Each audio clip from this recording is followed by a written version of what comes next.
ছাত্ৰ-ছাত্ৰীসকল, আজি আমি হাই ছেকেণ্ডাৰী ছেকেণ্ড ইয়াৰৰ ৰাজনীতি বিজ্ঞানৰ স্বাধীনোত্তৰ ভাৰতৰ ৰাজনীতিৰ চতুৰ্থ অধ্যায় ভাৰতৰ বৈদেশিক সম্বন্ধৰ বিষয়ে আলোচনা কৰিম।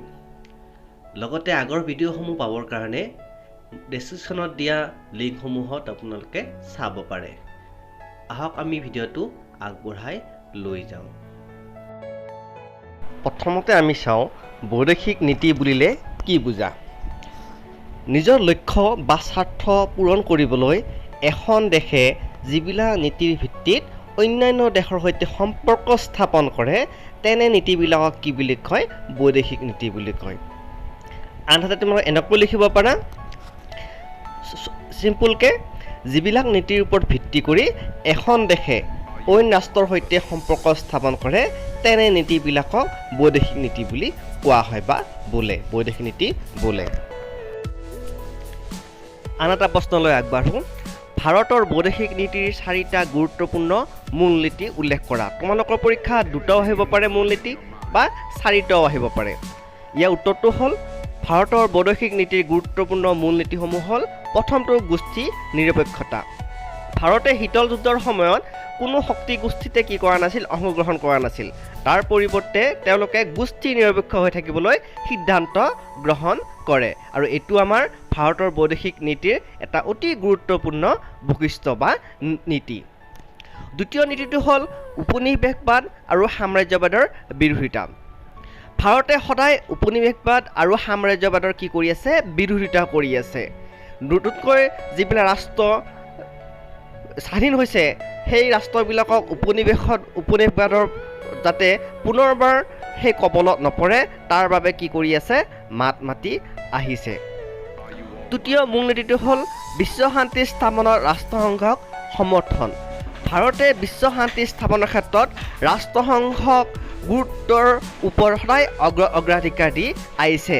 যিবিলাক আন্তঃৰাষ্ট্ৰীয় সমস্যা হয় সেইবিলাক সমাধানৰ কাৰণে ৰাষ্ট্ৰসংঘৰ মজিয়াখন ব্যৱহাৰ কৰাৰ ওপৰত ভাৰতে মাত মাতি আহিছে।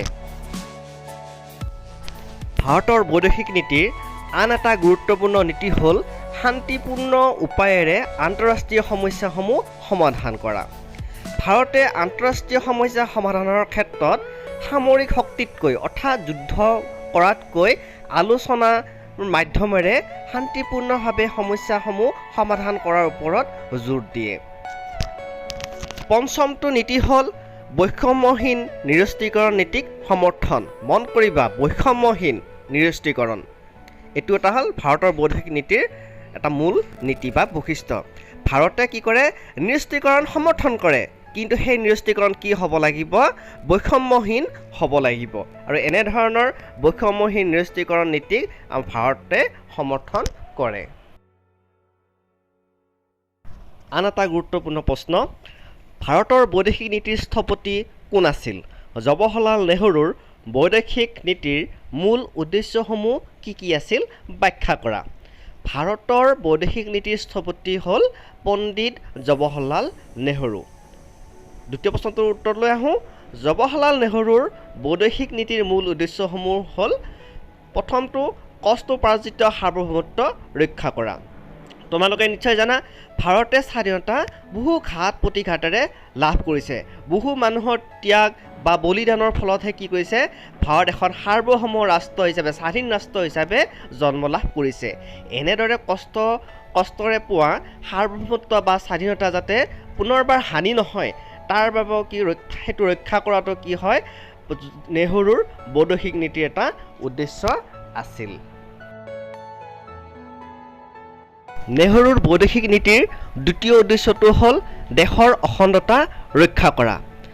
ভাৰতবৰ্ষ যাতে কোনো প্ৰকাৰে খণ্ড বিখণ্ড হৈ নাযায়, বৈদেশিক আক্ৰমণ, ঘৰুৱা বিদ্ৰোহ বা আন্দোলনৰ ফলত বা কোনো বিদেশী শক্তিয়ে যাতে ভাৰতখন খণ্ড বিখণ্ড কৰিব নোৱাৰে তাক নিশ্চয়তা অনাটো নেহৰুৰ বৈদেশিক নীতিৰ এটা উদ্দেশ্য আছিল।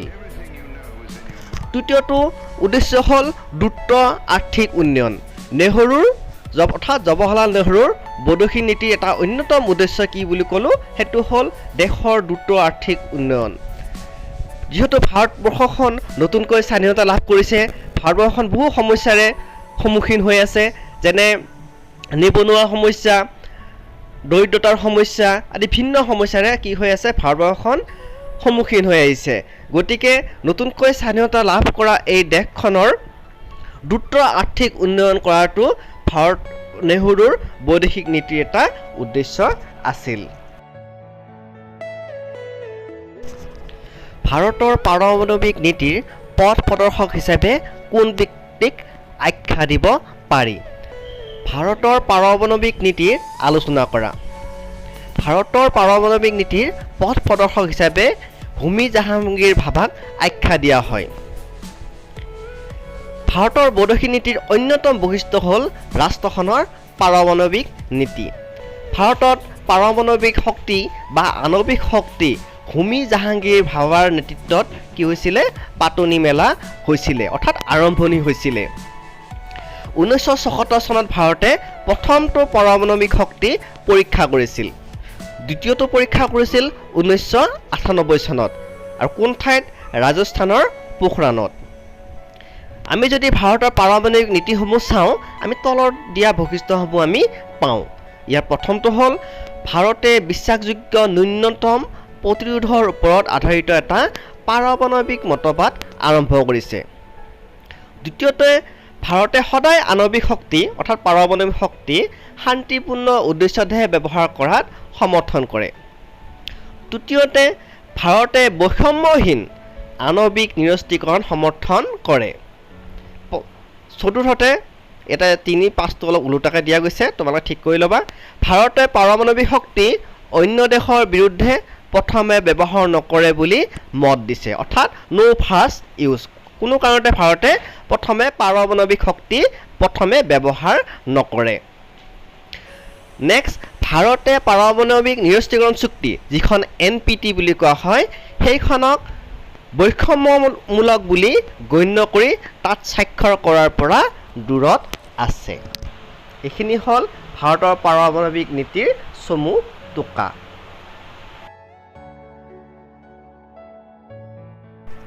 অন্য এটা প্ৰশ্নলৈ আগবাঢ়ো।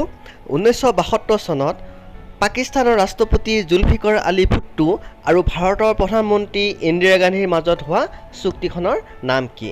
উত্তৰটো হ'ব চিমলা চুক্তি। তোমালোকৰ পৰীক্ষাত এনেদৰে আহিব পাৰে, চিমলা চুক্তি কেতিয়া আৰু কাৰ কাৰ মাজত হৈছিল?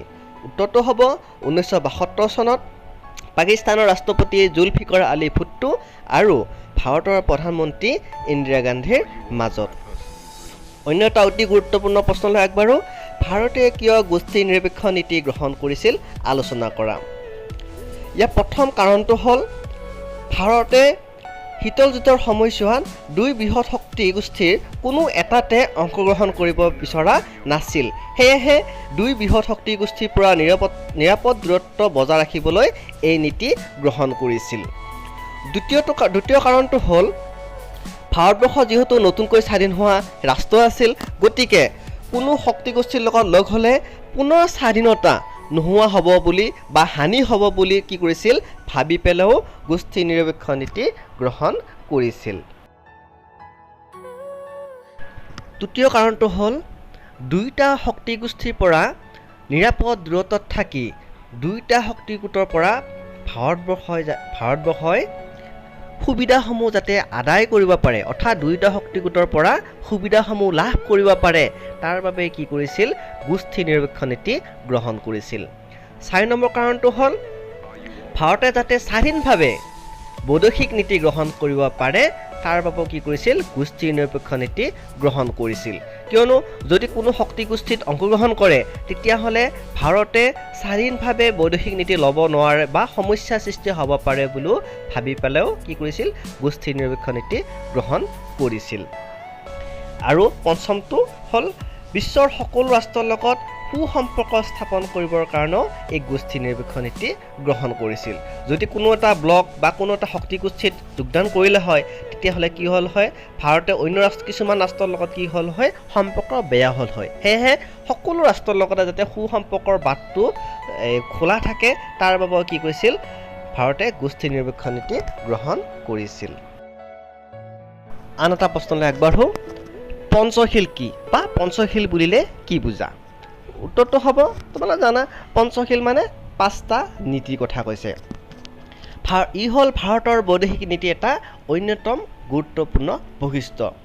1954 চনত ভাৰতৰ প্ৰধানমন্ত্ৰী জৱাহৰলাল নেহৰু আৰু চীনৰ মুৰব্বী চৌ এন লাইয়ে শান্তিপূৰ্ণ সহাৱস্থানৰ 5টা নীতিৰে গঠিত পঞ্চশীল চুক্তিত স্বাক্ষৰ কৰিছিল। তোমালোকৰ পৰীক্ষা এনেদৰে আহিব পাৰে যে পঞ্চশীল চুক্তিখন কাৰ কাৰ মাজত হৈছিল বা আৰু কেতিয়া হৈছিল তোমালোকে পাই গ'লা। লগতে 5টা নীতি, সেই 5টা নীতি কি হ'ল? যিটো পঞ্চশীল মানে হ'ল 5টা নীতি। সেই নীতিকেইটা হ'ল প্ৰথমটো ভৌগোলিক অখণ্ডতা আৰু সাৰ্বভৌমত্বৰ প্ৰতি পাৰস্পৰিক শ্ৰদ্ধা প্ৰদৰ্শন কৰা, পাৰস্পৰিক আক্ৰমণ নকৰা, আভ্যন্তৰীণ বিষয়ত হস্তক্ষেপ নকৰা, সমতা আৰু পাৰস্পৰিক সুবিধা, আৰু শেষৰটো হ'ল শান্তিপূৰ্ণ সহাৱস্থান। এই 5টা নীতিক কি বুলি কোৱা হয়? পঞ্চশীল বুলি কোৱা হয়। কেইটামান চুটি প্ৰশ্নলৈ আগবাঢ়ো। Short question. নেফাৰ সম্পূৰ্ণ নাম কি? North eastern frontier agency. Shimla চুক্তি কেতিয়া আৰু কাৰ মাজত হৈছিল? আগতে কৈছিলোঁৱেই 1972 চনত পাকিস্তান ৰাষ্ট্ৰপতি জুলফিকৰ আলী ভুট্টো আৰু ভাৰতৰ প্ৰধানমন্ত্ৰী ইন্দিৰা গান্ধীৰ মাজত। পাকিস্তানৰ সৈতে ভাৰতৰ উত্তেজনাৰ 2টা দিশ, অৰ্থাৎ কিহৰ কাৰণে পাকিস্তানৰ সৈতে ভাৰতৰ উত্তেজনা চলি থাকে সেইটো হ'ল প্ৰথম ক'ব পাৰি আমি জম্মু কাশ্মীৰক লৈ। পাকিস্তানে যিহেতু ভাৰতত সন্ত্ৰাসবাদী আক্ৰমণ কৰাৰ কাৰণে প্ৰৰোচিত কৰি আহিছে, ভাৰতে ঘোষণা কৰা সন্ত্ৰাসবাদীসকলক পাকিস্তানে কি কৰিছে? আশ্ৰয় দিছে। এইবিলাক লিখিব পাৰি বা তোমালোকে লিখিব পাৰা। ছাত্ৰ ছাত্ৰীসকল, আজিলৈ ভিডিঅ'টো ইমানেই। যদি ভিডিঅ'টো ভাল পাইছা তেতিয়াহ'লে ছাবস্ক্ৰাইব কৰিবা বুলি আশা কৰিলোঁ। লগতে লাইক কৰিবা আৰু কিবা সুধিব লগা আছে কমেণ্ট বক্সত কমেণ্ট দিলে হৈ গ'ল।